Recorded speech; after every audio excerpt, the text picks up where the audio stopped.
Mister ladies நேயர்களுக்கு வணக்கம்.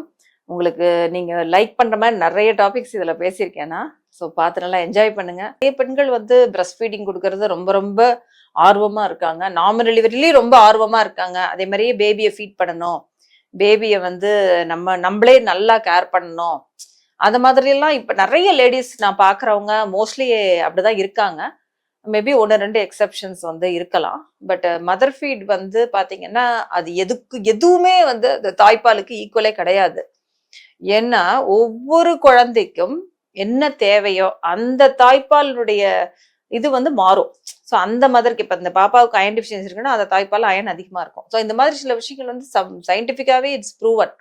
அந்த பேபியோட நீட்ஸ்க்கு ஏற்ற மாதிரி தான் அந்த மதருடைய மில்க் இருக்கும் அப்படின்றது. ஸோ அதனால தாய்ப்பால் தான் பேபிக்கு கொடுக்கணும். அட்லீஸ்ட் ஒர்க்கிங் மதர்ஸாக இருந்தால் கூட first 4 to 6 months exclusive breast feeding, அதாவது பிரஸ்ட் ஃபீடிங் மட்டுமே பாப்பாவுக்கு போதும். அதுக்கப்புறமா மற்ற உணவுகளை ஸ்லோவாக நம்ம ஸ்டார்ட் பண்ணலாம். அட்லீஸ்ட் ஒரு 1 year வரைக்குமாவது ஃபீட் பண்ணுறதுக்கு ட்ரை பண்ணுங்க. ஒர்க்கிங் லேடிஸ்க்கு ஸ்டஃப் தான். ஸோ அதனால அட்லீஸ்ட் 1 year 1 to 1.5 years. அதுக்கப்புறம் மோஸ்ட்லி பேபிஸ் நல்லா மற்ற உணவுகளை நல்லா விரும்பி சாப்பிட ஆரம்பிச்சிடும். அதுக்கப்புறம் தேவைப்படாது. ஸோ அழகு போயிடும் அப்படின்னு சொல்றதெல்லாம் கட்டாயமாக உண்மை கிடையாது. ஏன்னா கர்ப்ப காலத்திலேயே பிரஸ்ட் அதில் தாய்ப்பால் கொடுக்கக்கூடிய எல்லா மாறுதல்களும் கர்ப்ப காலத்திலே வந்துடும் பிரஸ்ட்ல. ஸோ அப்பயே அந்த உள்ள மில்க், அந்த டக்ஸ், கிளான்ஸ் எல்லாமே நல்லா இம்ப்ரூவ் ஆகி பெருசாகும். அதில் தான் பிரஸ்டோட சைஸ் மாறுறது, நிப்பிள் சைஸ் மாறுறது எல்லாமே டியூரிங் ப்ரெக்னன்சியே கர்ப்ப காலத்துல எல்லா மாறுதல்களும் வந்துடும். ஸோ அதனால நீங்கள் ஃபீட் பண்ணுறதுனால பெருசாக ஒன்றும் அதில் மாற போகிறது இல்லை. ஸோ அதனால கட்டாயமாக ஃபீட் பண்ணலாம். அதே மாதிரி தான் முதல்ல நான் சொன்ன மாதிரி தான் ஃபீட் பண்ணி முடிச்ச பிற்பாடு நீங்கள் அந்த பிரஸ்ட்டுக்குன்னு உள்ள எக்ஸசைஸ் செய்கிறப்ப கொஞ்சம் தொய்வு இருக்கு அதெல்லாமும் கூட மாறுறதுக்கான அந்த எக்ஸசைஸ் செய்கிறப்ப கட்டாயமாக டைட்னஸ் வந்துடும்.